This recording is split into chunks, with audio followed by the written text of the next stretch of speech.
Extreme sports fans have it pretty easy these days. Every major app store is stocked to the brim with mostly interchangeable motorbike and monster truck mobile games.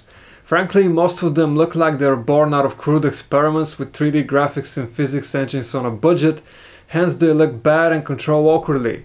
But not this one, fortunately. Ubisoft's Trial Frontier is by far the best looking and most playable motorbike game we've had on a smartphone. In fact, it's one of the coolest and most satisfying mobile games as a whole, but alas, it's plagued by in-app purchases and there's no way to put that nicely. Still, there are many things Trials Frontier has going on about it, so let's bring some of them to light. The first thing you'll probably notice is that the game's graphics are both unique and impressive. Taking inspiration from dystopian PC games like Borderlands and Rage, Trials Frontier brings that same post-apocalyptic vibe to a genre that's practically devoid of personality. And not only does Trials introduce a unique setting, it also manages to inject a healthy dose of humor and ridiculousness into its apocalyptic backdrops and hardboiled characters. You will notice that after you ride through your first racetrack and get a feel for the game's fantastic visuals. The scenery is very colorful and detailed, but you might miss out on most of the eye candy because you will be concentrated on proper biking. Apart from the glorious presentation, the elements that make the game stand out are an actual storyline, variety in levels, and that sense of humor we mentioned. Early in the game, you will witness your nameless character get crushed by stones released by an explosive trap. The distressing episode is followed by him waking up in a village inhabited by a mob of characters that will proceed to give him quests. Some of these challenges will unlock new parts of the game map and advance the story forward. The storyline is completely ridiculous and it's not one to be taken seriously at all, but it is there and it's actually fun. The racetracks are quite creative too.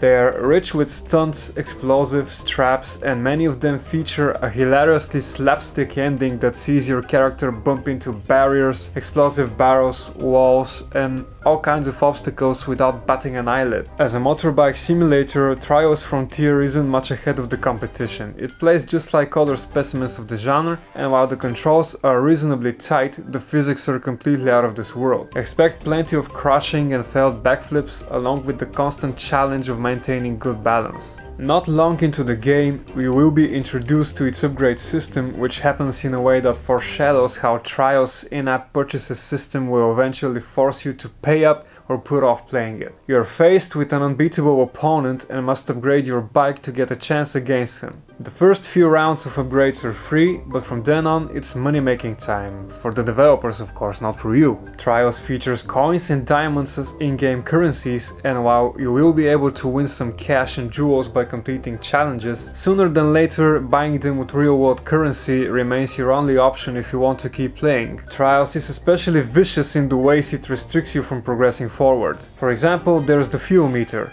Each challenge taxes you some drops of fuel to enter, and needless to say, in the later stages you will frequently see yourself completely out of gas. Additionally, upgrades to your bike don't come any cheaper, and without them you can forget progressing past a certain point.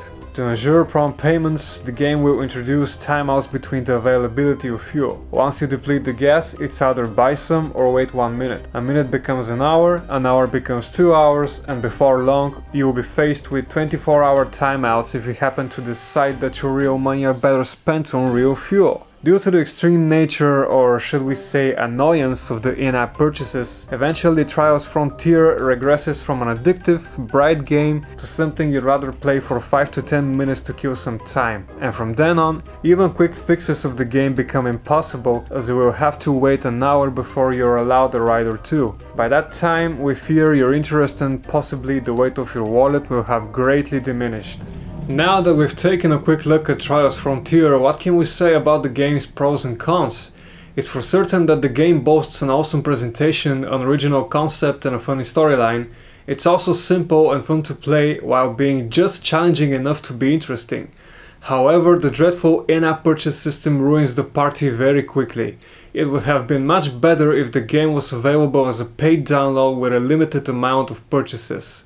Instead, the game practically extorts you with buying diamonds and fuel just so you're able to play. We feel many of you will enjoy Trials Frontier right until the shopping compulsions kick in and then move on to another game. A bit of shame really, because the game has a lot to offer, but it's not enough to entice you into paying for everything all the time. This is Lewis at PhoneArena, thanks for watching and have a good day.